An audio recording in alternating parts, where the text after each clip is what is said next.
This is my video about the vintage VSA 53512 12-string guitar made by John Hornby Skews at the Vintage Guitar Company.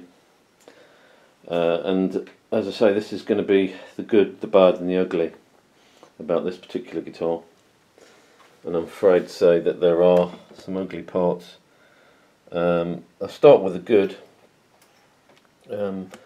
This guitar is superbly made.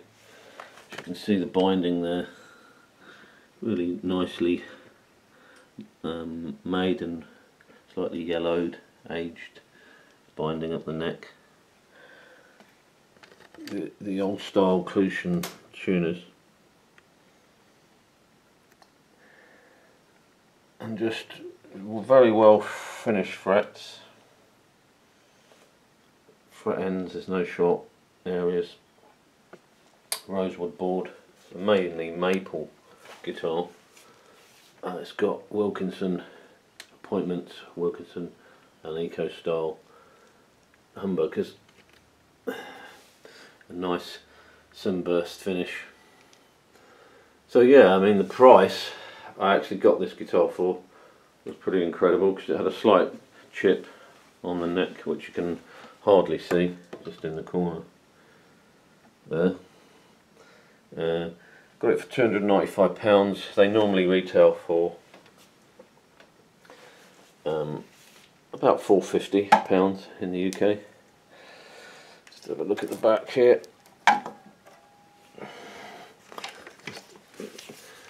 The quality is fantastic, beautifully finished. Yeah, they retail for £450. I got this B stock for £290, which is an incredible price for what you get. Unfortunately, this guitar has been discontinued, so you'll have difficulty finding them new. There are still a few left, but as I say, the reason I bought this was because I found one that was B stock. I got it for close to a second-hand price. Again, that's the little chip on the side there, which is virtually unnoticeable. So yeah, I got it for a fantastic price. I've got a few vintage guitars, I know what sort of quality they are. Fantastic quality. Let's just put it through its paces a bit, put it through an amp, we'll listen to the sound, and then we'll have a talk about the bad sides, the ugly sides, which unfortunately you do get with this guitar. So yeah, this will just give you some idea of what superb sound you can get from this guitar. Of course, it's based on the Gibson 53512, as most of the vintage semi-acoustics are based on originally on Gibson designs. So yeah, this is where the ugly part of it all comes in, but I'll talk about that a bit later. Let's just see what this guitar sounds like, and as I say, it does sound pretty superb. You get a real jangly Rickenbacker style sound.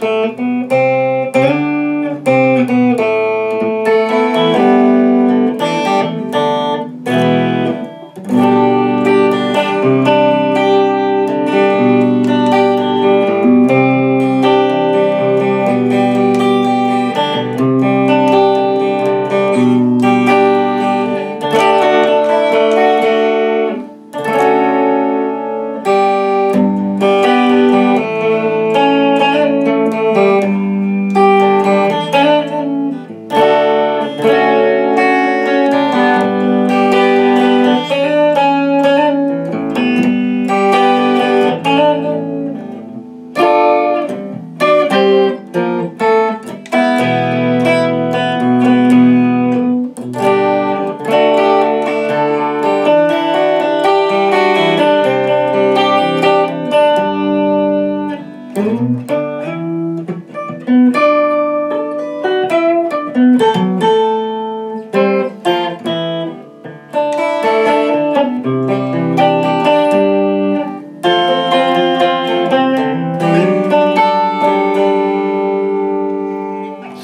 good thing about this guitar is it's got a really nice graphite nut which is well cut, and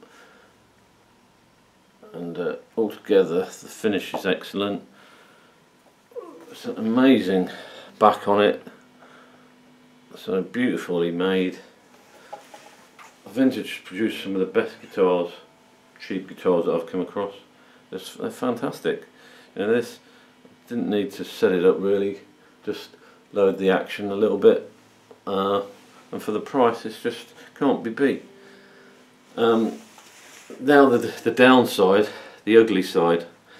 The first thing to note is the unsymmetrical horns. Now when Vintage first produced this guitar in I think 2011, it was a straight lift, straight copy of the Gibson 535, and it was symmetrical, had the symmetrical horns and symmetrical body shape. Now it doesn't sit properly in the guitar stand because it's got this bulbous side to it over here. This is the mould that Vintage are now using.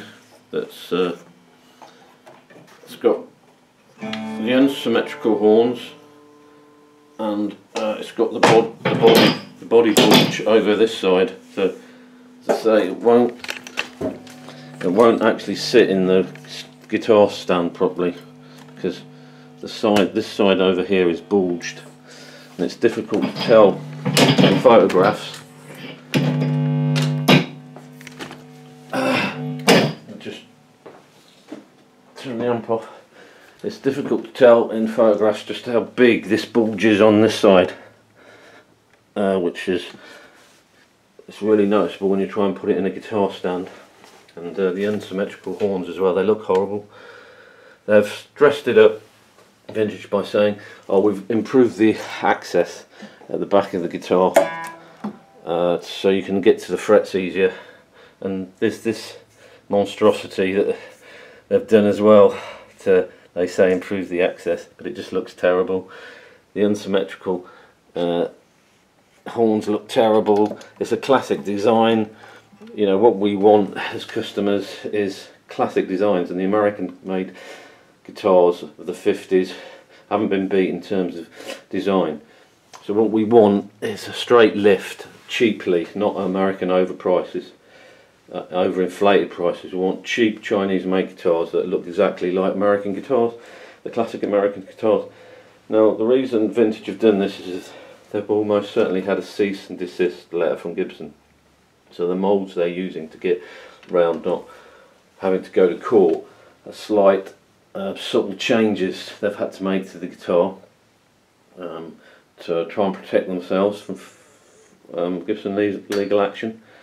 And the way they've done it is they produce the guitars they're producing now, the ones that haven't been discontinued, like the VSA 500 series, have all got this offset horn arrangement and the bulbous body which sticks out at this side, sticks up over there, and it looks ugly. It's a travesty really, and it's a shame because when they first started producing their semi-acoustics, Vintage actually did straight copies, the symmetrical horns and symmetrical body, and now the only remaining guitars they do, which is the VSA 500, have all got this offset body and horn arrangement, which is just terrible. Another thing that they have done to save money is all of their guitars now have silkscreen rather than inlays. So on the early versions, the motif and the Vintage name are all mother of pearl inlay. Now it's just silkscreen, which is obviously a money saving design option, which is annoying as well. So what I'd advise is if you can get hold of one of these guitars, the first version, because they did a version 1 of this 12 string, that's the one to go for. I only bought this because I got it for such a good price and they're not made anymore. So I wanted a 12 string, cheap 12 string, which I knew was good quality. And this delivers on that. It's just that it's so annoying that they've made some big compromises to still produce it, and you can really tell if you look at the waist there how it's offset and bulges.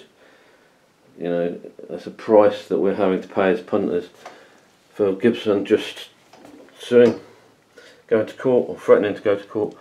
Another issue is with the headstock. They've had to do this strange wavy top on their guitars just to avoid Gibson suing them, because they'll say they're copying the open book design. So that's another way of getting around being sued by or threatened with legal action from Gibson. So anyway, yeah, as I say, fantastic guitar, sounds fantastic, brilliant price. Even if you were paying full price, $450 for a guitar of this quality is amazing. But just the compromises that have had to be made really spoil it, in my opinion. I hope you like this video.